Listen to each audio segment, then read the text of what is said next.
Esto es un intento de explicación de lo que se explica solo. Nosotros tenemos como objetivo económico lograr una Argentina con pobreza cero. Porque sabemos que con esta devaluación la pobreza va a aumentar. En este país no tenemos problema de dólares. Este país produce dólares. Vamos a exportar el doble de alimentos. Ya con los que importamos hoy alcanza. Y el dólar empezó a subir. Ante esta situación reaccionamos rápido. Le pedimos ayuda al Fondo Monetario Internacional. Pero yo sí me tengo confianza a armar el mejor equipo de los últimos 50 años, convocando a los mejores de este país para poner el país a crecer, para crear oportunidades de progreso y que todos podamos vivir mejor. Pero te pregunto una cosa, ¿vos sabías quién es el gobierno que más devaluó en el mundo en los últimos 8 años? Esto es Marca de Radio, algo más que comunicación. No es nada inédito. Pero para hacer un programa completo. Claro, pero... Un minuto es generoso con el señor presidente. Te saco el tiempo a vos. Claro. No, digo, porque es generoso. Mira, yo mientras lo escuchaba pensaba en todas las otras que se pueden... Bueno, claro, pero el tema es cuando las escuchás todas juntas. Sí. Porque no es que no lo tenés registrado. La inflación. No, y falta inflación. Bueno, por la inflación quizás se pueda... La devaluación, no vamos a... El ajuste, no vamos a ajustar. ¿Quién dijo que vamos a ajustar? ¿Ajustar nosotros? Eso... ¿Qué te han hecho, Daniel? Bueno, y tenemos la oficina del fondo instalada ya, ¿no? Es lógico. Tampoco iba a venir el fondo. Tampoco iba a venir el fondo. Sí, claro. ¿Tiene una importancia simbólica o efectiva que el fondo se instale con oficina? No cambia mucho. No cambia, ¿no? Desde el punto de vista del apriete y de nada, hoy en día. Pero creo que sí tiene un valor simbólico. Si empezás por ver que la oficina la cerraron en el 2006, que no es un momento cualquiera, tiene que ver cuando poco tiempo después de que le pagamos y que dejamos de deberle. Ahora, con el stand-by y todo este proceso de endeudamiento, también ese simbolismo es, tenemos que monitorear permanentemente y de cerca. Vos sabés que todo el convenio exige revisiones trimestrales para generar también las devoluciones, las liberaciones trimestrales de los tramos del crédito. Y esa revisión trimestral tiene un seguimiento diario a esta altura que tiene que ver con la cuestión monetaria, cambiaria, etcétera, etcétera. ¿Te acordás que hace, ¿cuánto fue? 3 semanas. Sí, 3 semanas. Fue Melconian en la reunión, en una de sus tantas reuniones con empresarios en Córdoba, cuando dijo, esto es así, Duhovne hace que ejerce, sí, y a las 5 de la tarde aparece por su lugar de funciones, toman mate durante todo el día y le mandan la planilla a Washington. Todos los días a las 5 de la tarde. Bueno, me acordé por lo de... Como estamos ahorrando gastos, ahora por eso vamos a mandar la planilla. Pero creo que la información es diaria, eso es técnicamente así. Sí, además, escúchame, vos lees los diarios de Bonelli el miércoles o el jueves, comentaba, y yo decía, más allá de lo que comenta, de las cosas que se están discutiendo, la naturalización de que en Manhattan están preocupados y que el gobierno hace tal cosa para dar satisfacción a lo que Wall Street plantea, o cosas por el estilo. Es decir, el concepto de soberanía, que no son cuestiones patrioteras, son cuestiones muy profundas. Lo que pasa es que este gobierno tiene una concepción que lo lleva al presidente a decir el día de los 200 años de la independencia, querido rey, la angustia que habrán sentido los patriotas cuando declararon la independencia. Porque la está pensando con la cabeza de él. Entonces, creo que es un tema simbólico que ratifica que la Argentina ha cedido la capacidad de decisión, que hoy en día la subordinación al fondo y a los fondos de inversión, a Wall Street, es absoluta, y entonces vos lees en los diarios con toda naturalidad que a Wall Street le preocupa otra vez qué va a pasar el año que viene y que no va a haber inversiones hasta que no se sepa quién va a ganar las elecciones del año que viene. Tengo una pregunta respecto de eso. ¿El Fondo Monetario y la patria financiera internacional son lo mismo o hablamos de poderes diferentes? Porque el gobierno... No son lo mismo. Por eso no. Pero tienen muchas coincidencias. Está bien, pero no son estrictamente lo mismo. No, el Fondo Monetario Internacional en primer lugar son los estados. Sí. Yo te diría, es el poder de los estados centrales, en primer lugar de los Estados Unidos, que es el principal accionista, y además quien siempre por definición es el que ha tenido la batuta de las políticas del Fondo Monetario Internacional. Por eso, aunque a Holanda, Francia y Alemania no les guste nada el acuerdo de Argentina con el fondo, pero y por eso el Tesoro sobreactúa. El Tesoro yanqui. El Tesoro norteamericano, sí, el Tesoro. Cuando uno dice el Tesoro, cuando dice el Tesoro es como lo dice la embajada. Claro. No hace falta, hay cosas que no necesitan aclaración. Cuando el Tesoro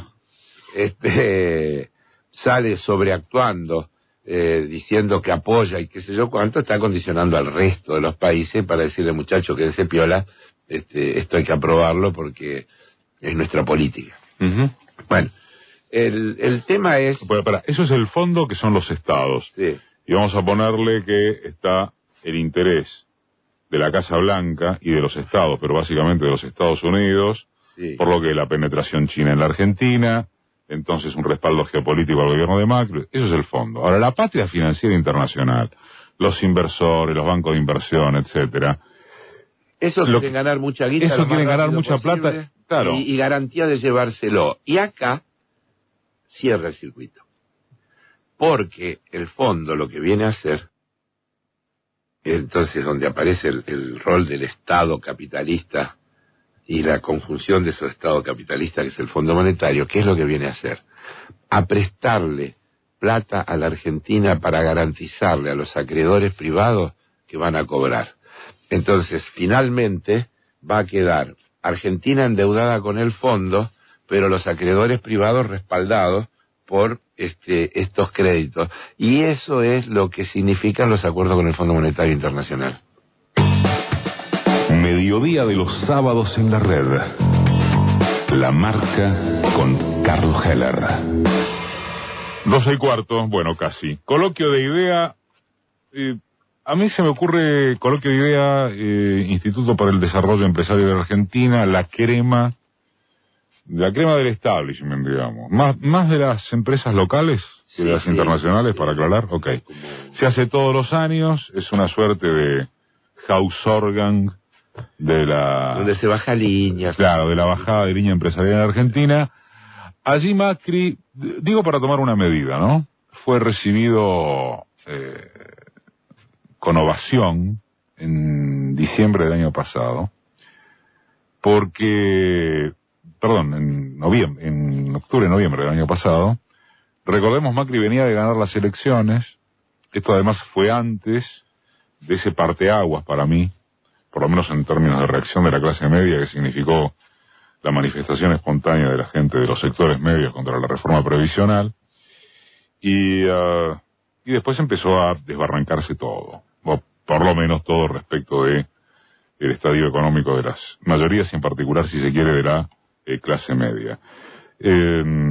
Los medios de ellos han hablado, a raíz de este coloquio de idea, de un clima mucho más frío por parte de los empresarios. Hablaron de incluso una asistencia menor a la que tradicionalmente se ha dado en estos coloquios.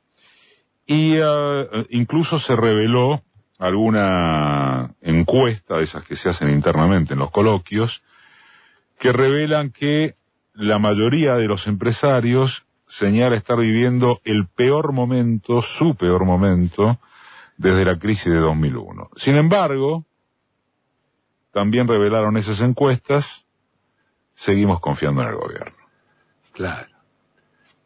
Fue algo así como: vení, Mauricio, te perdonamos, te queremos igual, vos sos de los nuestros, y sos una garantía de que lo que vas a hacer en definitiva es defender nuestros intereses. Yo creo que es eso. Después están los rezongos, como uno rezonga en familia. Es decir, dijiste que ibas a hacer. Además, hasta por una cuestión de marketing tenés que rezongar, ¿no? Porque digo. No. Esperá, algunas precisiones sobre lo que vos dijiste. No había tantos empresarios porque hay muchos que no están porque están presos. Y otros porque están arrepentidos. Y todo lo demás, es decir, que todos esos que han sido las figuras habituales en los anteriores coloquios de idea, por razones, yo diría, de higiene, en este caso brillaron por su ausencia. Déjame recordarte había que, muchos bueno, claro, sin ir más lejos no está Wagner, expresidente de la Cámara Argentina de la Construcción, sí, a la que quiero recordar, Carlos, el título central de La Nación de hoy es maravilloso, porque le embargaron, Bonadío le embargó la cuenta en Suiza a Wagner, hallan una primera pista firme del dinero de las coimas, sí, o sea, todo. No, pero tiene otra cosa que es rara, porque es rarísimo. Si Wagner pagaba coimas, ¿cómo es posible que la cuenta esta sea una cuenta de las coimas? Él era un coimero que pagaba para que le den obras públicas. Además leí por ahí, creo que no sé si está en el mismo La Nación, que Wagner dice que es una cuenta que tiene declarada, que plata que sacó del país legalmente y que la tiene declarada. Pero bueno, problema de Wagner, yo no me quiero meter en eso. Pero realmente el título da para hablar. Volviendo al coloquio de idea, mirá, algunas cosas que allí se dijeron que creo que definen bien el momento político, lo que quiere este gobierno, qué piensan esos señores de idea y demás. Por ejemplo, el ministro Sica dijo con sinceridad amplia una cosa que casi textualmente fue: las restricciones políticas nos llevan a un callejón sin salida donde tuvimos que poner las retenciones que nos permitieron dar esa señal del equilibrio primario. Es decir, pidiendo disculpas, muchachos, no tuvimos más remedio, no se enojen con nosotros porque le pusimos 4 pesos por dólar porque teníamos restricción y no teníamos otro camino. Y después lo de la legislación laboral flexible. Más adelante, y ahora vamos. El presidente de IDEA, Goñi, Ledesma, dijo una frase que tengámosla en cuenta porque define el modelo de país que esta gente quiere. Somos un país pobre pero rico en recursos naturales. No hace falta explicarla la frase, ¿no? Ajá. Sí, está clarito. Falta que vengan las carabelas. Porque, bien, más claro de esto creo que no puede estar. Sigamos con frases. Vuelvo a citar a Sica. Dijo, la reforma previsional no la pudimos hacer porque como somos un gobierno en minoría no pudimos avanzar. Es decir, lo pone como una asignatura pendiente y dice, necesitamos mayoría parlamentaria más adelante cuando nos relijan. Y ahí estaríamos hablando de aumento de edad jubilatoria, eventual retorno de la CFJP.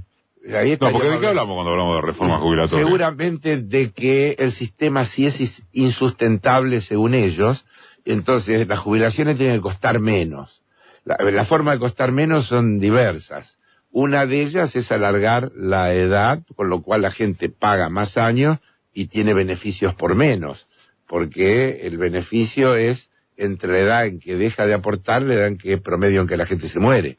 Digamos, eso está estudiado de manera actuarial.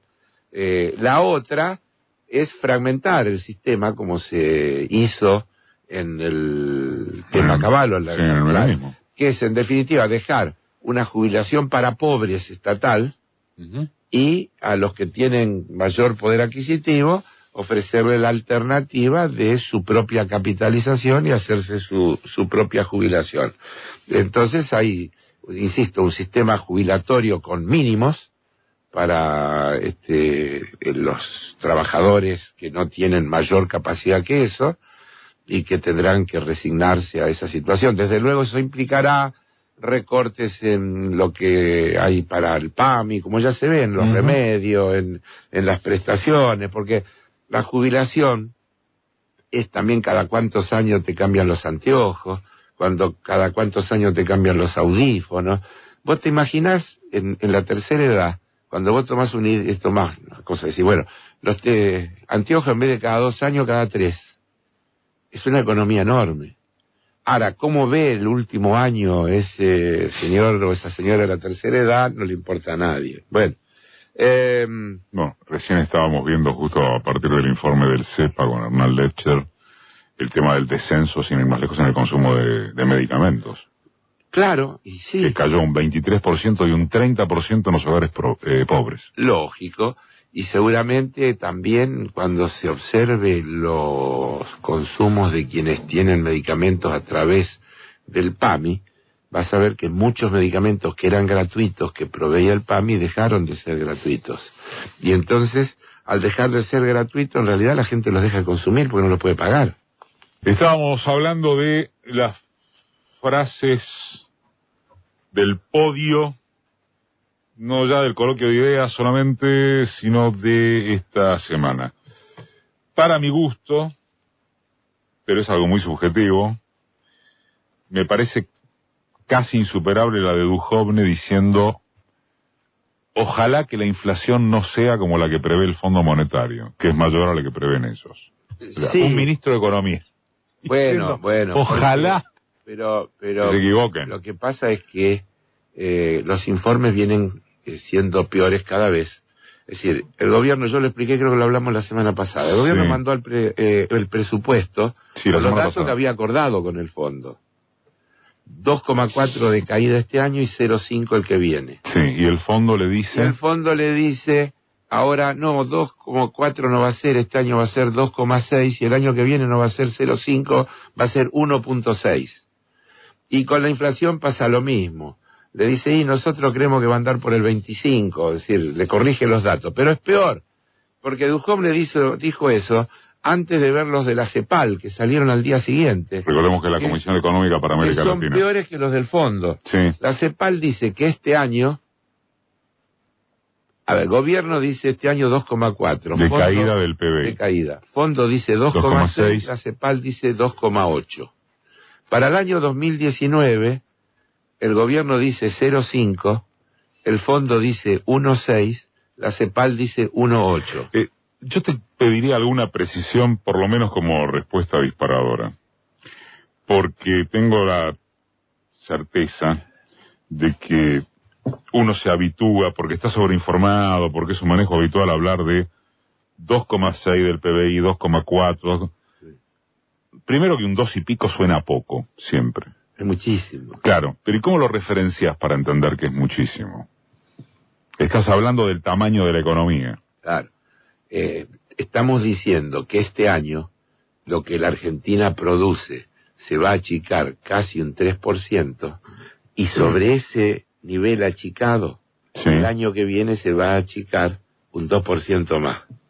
Esos son centenares de miles de millones de pesos. Claro, esos son menos trabajo, no pido precisiones, menos consumo, claro, lo podríamos ejemplificar con un montón de cosas. Pero vos sabés que es la clave lo que vos acabas de decir, Eduardo, porque el otro día en esa nota de Bonelli que comentábamos hace un rato, dice Bonelli que la gran preocupación que tiene el ministro tiene que ver con el temor que le expresaron los jefes de los fondos de inversión ahora en la reunión del Fondo Monetario Internacional en Indonesia, en Bali, donde le dijeron concretamente, ¿usted cree que el gobierno va a poder sostener el ajuste que le prometió al Fondo Monetario? ¿Y si va a poder ganar las elecciones en caso de que lo sostenga? Eso viene después. Pero, si no se me escapa, hablando de la frase más importante, el podio, yo creo que el podio es una frase de Duhovne que a mi juicio no tiene desperdicio, es textual. Gobierno... ¿En la reunión en Bali? No, en un reportaje que le hicieron, no sé en cuál diario esta semana. Okay. Este gobierno tuvo, me parece, o en La Nación Más, en La Nación Más me parece, este gobierno tuvo un norte muy claro desde el inicio de la gestión, de lo que quería con la economía. lo instalamos como proyecto y del cual no nos separamos nunca. Yo digo para esto que discuten de... Se equivocaron, no se equivocaron, son impericia. Duhovne nos cierra el debate. Reitero, este gobierno tuvo un norte muy claro desde el inicio de lo que quería con la economía. Lo instalamos como proyecto y del cual no nos separamos nunca. Vinieron a ajustar. Y ayer, en el cierre del coloquio de ideas, lo dijo el presidente enfáticamente. La productividad, el costo, tenemos que bajar el costo, porque, y cuando habla de bajar y tenemos que hacer la reforma laboral, porque no podemos seguir con estos costos que ningún país tiene, dice. Dijo, no les pido que adoptemos la legislación anglosajona, pero sí la italiana y la española. Hay que decirle que la española de los amigos del PP de él, que hicieron la reforma laboral, y también podría tomar como modelo la brasilera, que es otra que se hizo hace muy poquito, de la mano de Temer, que efectivamente en el coloquio hubo gente que dijo que teníamos desventaja con Brasil, porque Brasil había hecho esa reforma laboral y la Argentina no. ¿Sabe cuál es la teoría central? La teoría central es que sin protección laboral, sin legislación que proteja a los trabajadores, los empresarios se animan a tomar más empleo, más empleados. Entonces, lo que ellos te instalan es empleo de calidad, lleno de protección para pocos. Por eso dicen, con este modelo esto es para defender a los que tienen trabajo, pero no para los que no tienen trabajo. Si se desarma la legislación laboral en la teoría de ellos, mucho más gente tendrá trabajo, porque los empresarios, como no tienen problema, te toman por una semana y te rajan, no te tienen que indemnizar, no hay problema, si te enfermas te dejan afuera, es decir, todas las cosas... España, claro. Pleno. Entonces es probable que aumenten los repartidores que anden en bicicleta con cajas en la espalda y que haya precariedad laboral en crecimiento y caída del trabajo sustentable. Ahora, la verdad, esa no puede ser la Argentina que queremos. Pasó Heller.